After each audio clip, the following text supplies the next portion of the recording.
Ano bang sasabihin ko? Habang pinapanood ko yung pagbabalot ko ng mga gamit, ang dami kong pumapasok sa isip ko. Masarap sa pakiramdam na magpapadala ka ng bagay sa Pilipinas, lalo na pag isa ka pong OFW. Masarap sa pakiramdam na makapagpadala ka sa pamilya mo. Makikita mo silang masaya pag dumating yung boxes. Pero alam nyo, hindi po madali ang mag-isang OFW. Isang katerbang luha kailangan mong baunin at lakas ng loob. Hindi madali ang mamasukan na ibang tao o mga dayuhan yung nagiging katrabaho mo o magiging amo mo. Pero dahil nga Pilipino tayo, kinakaya natin. Kinakaya ko sa kagustuhan kong makatulong sa pamilya ko. Masaya naman ako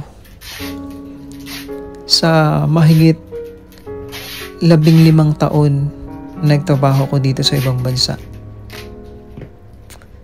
Pero minsan ang dami kong tanong, tama ba talaga yung ginawa ko? Masaya ba ako sa ginagawa ko? Masaya ba ako kung nasan ako ngayon?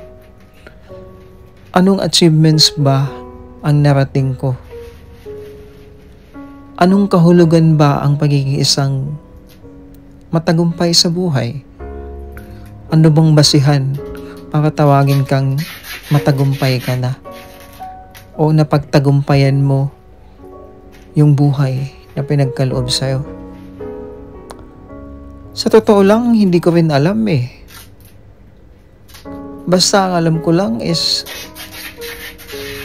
nakakatulong ako sa pamilya ko, nakakapag-abot ako sa nanay ko, sa mga kapatid ko. Nagpapasalamat na ako dun. Pero dahil nga kasi tao lang ako, may mga panahon din na napupuno talaga ako.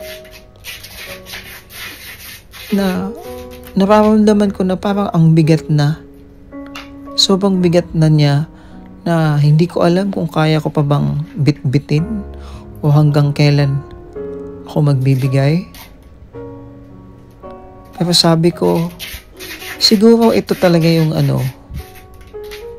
ito yung purpose ko sa buhay. Kung bakit nanatili ako dito. Kung bakit binibless pa rin ako ni God kahit na alam kong napakamakasalanan kong tao. Lingid sa kalaman ng lahat, may kanya-kanya tayong mga baho na ayaw rin naman nating i-share sa kahit sino. Nagpapasalamat ako kay God kasi kahit kailan hindi niya ako pinabayaan sa lahat ng laban ko.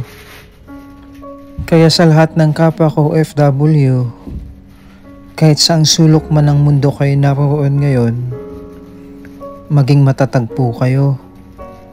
Isipin nyo na lahat ng pagsubok sa buhay ay dumadaan lang.